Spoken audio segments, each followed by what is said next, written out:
Welcome to the Boomer Briefing Podcast, where we help you solve a critical business issue in 20 minutes or less. I'm your host, Jon Hubbard, shareholder and consultant here at Boomer Consulting. And with me today is Jim Boomer. Jim, thank you for being on this episode of the podcast. Thank you, as always, John. I appreciate you giving me the invite. Absolutely.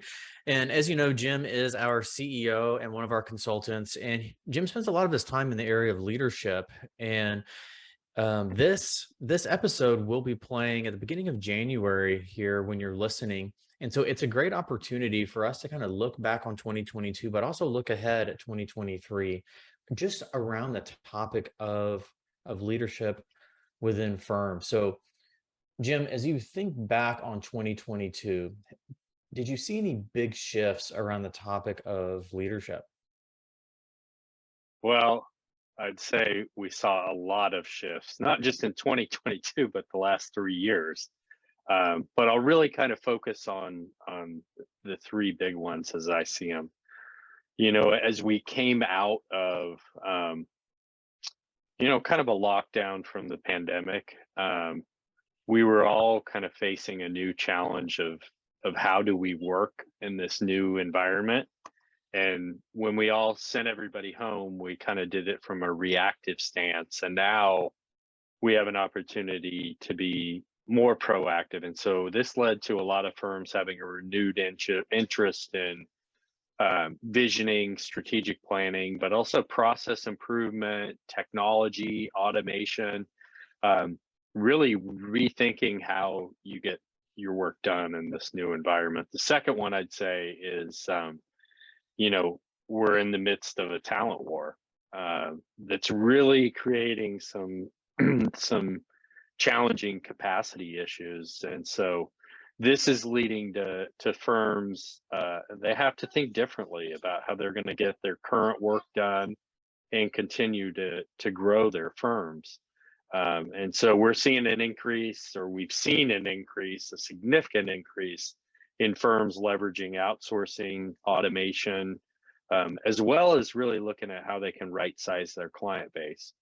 And then the last one I'd mention is I really do believe more firms in the last 12 months have made a lot of progress in terms of digital transformation and business transformation, and moving towards more advisory and consulting services. It's something we've been talking about for years, but I think we saw a lot of progress in this past year.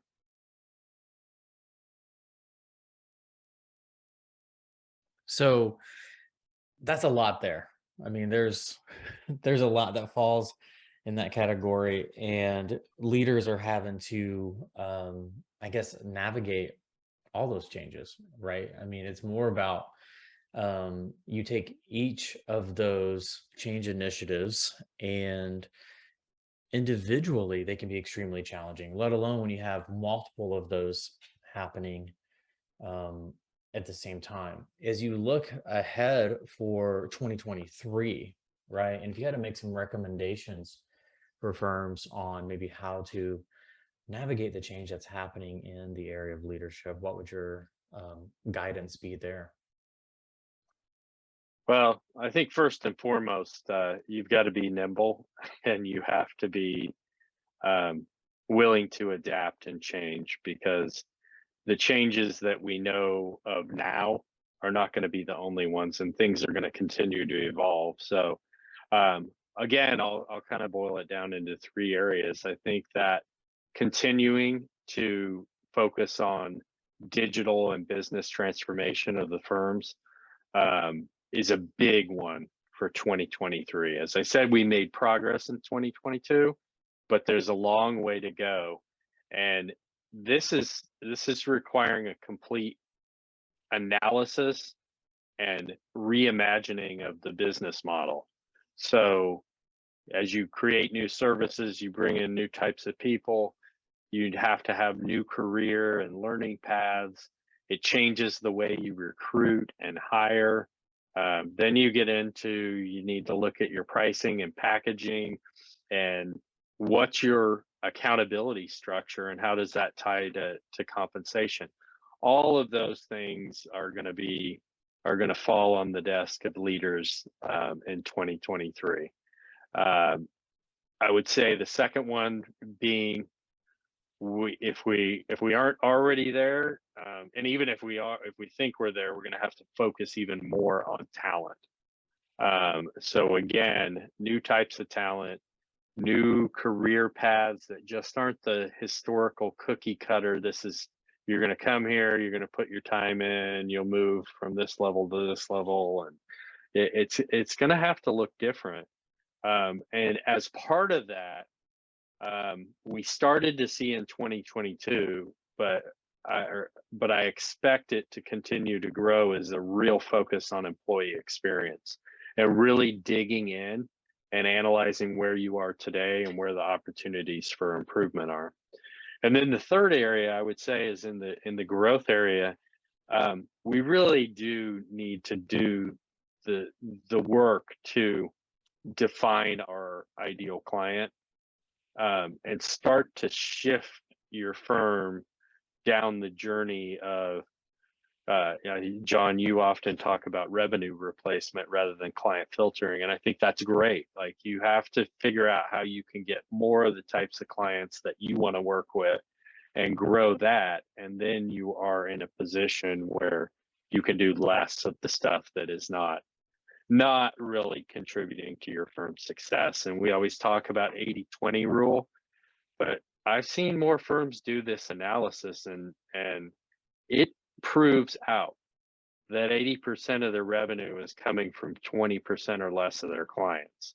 But that other 80% of clients that's only making up 20% is taking up a ton of time, resources, and contributing to the capacity crunch.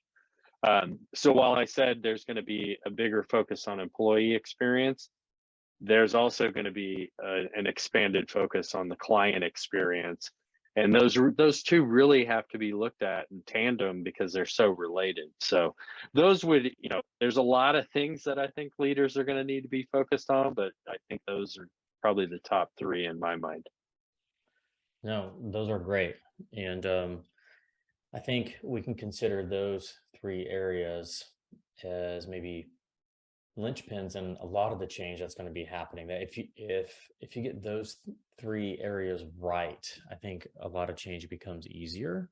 And so, excellent advice, Jim. All right, so we're keeping this episode a little bit shorter, where we're just talking about kind of a reflection on this year and a look forward to next year. So I think you've given our listeners a lot to keep track of here and to think about and to plan. And one thing I know you always talk about, Jim, on these podcasts is just the importance of a strategic plan as well. And so I think 2023 is shaping up to be a year where firms will, they of course always benefit from a strategic plan, but especially so given the amount of change that is happening. Mm-hmm. So Jim, thank you for being on this episode of the podcast. And for our listeners, we release new episodes every Tuesday morning. We like to rotate topics between leadership, talent, technology, process, and growth. But the common theme among all of those topics is that they are critical to your firm's success. So please go ahead and subscribe. And thanks for listening. Thanks, Jim. Thank you, John.